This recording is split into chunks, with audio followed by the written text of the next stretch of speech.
Hello, it's Candace Brazington with Little Ladybug Patch.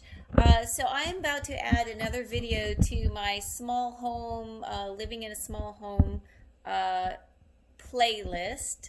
I wanted to share a way to add a quote-unquote mudroom or entryway to a small home when you really don't have the space. So our home was featured in small homes. One of the homes in small homes, the right size. We are on page, let's see, that's 154 and 155 of this book. I'm sorry, but we're really proud of this. It's called Small Home in the Big Woods of North Carolina. And so that's proof that my house can be clean. So here we go. But if you ever, there's some really cool homes in here. This is just really enjoyable to look at. So it's Small Homes, the Right Size, and it's by Lloyd Kahn. You can get it on Amazon. I'm going to share this little space that I have created. We have for years had issues with where to put our boots, where to put my purse, where to put our hats, gloves, coats, mail, keys, stuff like that. So I did a lot of research online, looked at a lot of ideas, and this is what I've come up with. So this is the entryway. We're actually going to be replacing that door eventually with a bigger door. But this is our entryway, which is actually on the side of our house. And what we have here, this is a very, very small space. So this room, it's living room, kitchen, dining room, and it's about 400 and something square feet. Up in here is our middle room / walk-through pantry. We have a 1 bathroom there. There's a bedroom there, and then there's a sunroom / guest room on the side. And then we have a loft bedroom up there. That's it. Our house is 940 square feet, which was interesting when we had 4 people living here. Now we have 2 people living here. All right, so let me get to it. So here you have the entryway, and I need to have a home for everything. Things were just thrown somewhere, thrown in. We didn't have any place to put anything. So what I've got here, everything has a purpose. I have my purse, to grab going out the door. Of course, I've got my little basket of masks, because nowadays that's just, cell phone, keys, purse, mask. Just the way of it. And I have this little cube thing that I've got from Walmart a while back. So I've got, gloves, hats, and scarves in that. And then this here, I did have something else years ago, but it really didn't work out. It was like one of those little things that has hooks on it. It's like a pole, just a coat rack. But the rack was not strong enough and the hooks broke.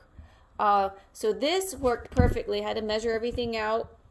This is from Ikea. We got that from Ikea. So it's perfect for what we need. We've got hats up there. We've got our coats. And this here, we have baskets for shopping bags. I've got my work bag. I work at Amazon part-time. And then this right here, let's see. Our second bathroom is out in the woods. So this is the poo-poo pail. So it's got toilet paper. It says, find a spot, dig a hole with a spoon, poo-poo, cover the hole, and wash your hands. So that's our poo-poo pail. All right. So, and then we also needed a spot. We have a seat here to sit down and put on our shoes. Got that little spot there, and this is really cool. I like to have double duty, so this is also storage. It's got some stuff in there. And then, of course, you have to worry about rainy days. We've got an umbrella there. We've got my protection, a bat. In case anybody wants to try to mess with me, I'm going to jack them up. And I've got a cane here if we want to, go outside, go hiking or whatnot. Yeah, ignore that hole in the wall there. That's from the door. Got to fix that. No, actually, that's not from the door. That's from another freezer we had there. And here, you got to think outside the box. Magnets are very helpful. This is a freezer. So you can see, welcome to our little home on the hill. So I've got this here. I've got a magnetic holder. Here's some magnetic hooks for our keys. And then I've got another one of these I'm going to put up. I need to buy 2 more magnets. So this is mail in, and then we'll have another one just like this right here for mail out. Okay, that's where our mail comes in. Now everything needs a home. And then this here I also got from Ikea. Ikea has some great stuff. There's some more boots. And then I've got an Amazon package that came in the mail underneath there. And then this is just some additional things. Some of my I've got budget and menu planning binders here. And then these are things that we frequently use. You know, I've got scissors and tape. I've got my headlamp there. We had fun putting all this together. Stamps, envelopes, you know, address books, stuff we need here. And then, you know, stuff that we're going to use frequently. Got all kinds of, whoopsie, pencils, pens, dry erase marker, and all that. And then right here is my planner. This is another thing that I use every day. So this is my family planner. Of course, I got different categories. You know, I'm not going to go through the entire planner. And then here's some things that I'm working on to do. So like here's the thing I'm going to be hanging up. And then this here is so helpful to me. This is something I learned when I was selling real estate. This is like a to-do file. I've got it categorized by days of the week and then also months of the year. And so anything that I have to deal with paperwork-wise, if there's a project I'm working on, somebody I have to call, something I have to send out or fill out, then I put it in the folder of the day that I want to try to work on it. Like here, this one is my folder for Wednesday, and I've got different projects, ideas, you know, things I might need to work on in here, and it's upside down. But anyways, so I may not get to these today, and if I don't, then I just take them out and I move them to and I move them to Thursday. And then this is the same for the months. You know, I might have projects I'm working on, I'm not ready to work it on now, or things I'll need to do. I just put it in the respective months. And then I just keep moving things. So that's like a working to-do folder. Now, another thing, here's my my planning section. So I've got my calendar here. And then I've got, you know, my editable calendar. And then I've got a little tiny calendar I got from Dollar Tree, or maybe it's Dollar General, 50 cents. So I need a real calendar too, so I know what to put on these calendars. And then I've got my little routine chart, things that I do every day. I see a lot of squirrels. So something basic like make bed, you know, groom and all that stuff. I can get so distracted and start working on other things, I forget to do the basic things. So I do have like a little routine chart. And then these are the markers, you know, that I have up here for it. And then something that truly, truly helps me is Kanban. If you have heard of Kanban, if you have not heard of Kanban, check it out. This is a great way for me to really stay on top of doing different things.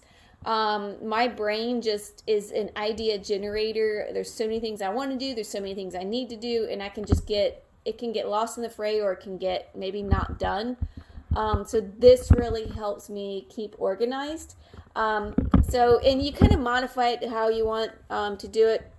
I have a to-do list and / brain dump, hence ideas, things to get, to make. This isn't common in Kanban, but this is something that I need for myself. And then I have the days of the week here, and then done.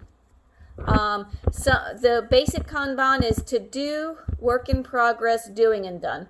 But you really modify it to what you want, to what works best for you. So, for example, I may need to, I have something here. Next Monday, I need to send out a birthday card. Today, these are things that I'm working on. And if I don't get it done today, let's say I needed to work on my middle room. I don't get that done today. I'm not going to get it done today. So guess what? I'm going to move it to Thursday. Thursday's getting pretty full. And I may not get to that either, but I just keep moving them, and eventually they end up in the done. Or, you know, I just kind of rotate it until I can get it done.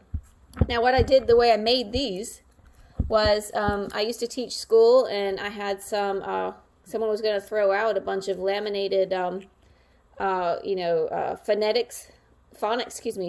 cards. And so I just cut those up and used the other size, and I stuck magnets on there, so they're reusable. They're reusable Kanban cards. And so, whoopsie, now I'm dropping them. And another thing I have added is a morning card and an evening card in case I need to split. You know, like do some of the things in the morning before work, or some things after work. I can also split that. Now, another thing I have that goes with my Kanban is these are some other to-dos, some things I still need to do, but I don't have room over here to add all of those. It would be down to the floor and all over the floor. So this is what I call in wait. So these are waiting. And then these are my empty ones that I can fill out for new ones, and these are, of course, my different markers and stuff that I use for them. So, and then I also have my monthly Kanban tasks and to-dos, and then weekly. So I'll review these the beginning of the week and see what I might need to add to my board here. So, and then here, of course, we've got our little section for mop and broom and stuff. Magnets are very helpful. You just make do with what you got and just kind of look at your space differently and think outside the box, and think of different ways, how can this work? This is a lot more organized for us now. We don't have coats piling up, on the couch or somewhere. I mean, we don't have things just thrown about. But Ikea made a big difference. So hopefully this was helpful. If you have a small home, just kind of think outside the box a little bit. And if you have any questions, let me know. All right. Bye.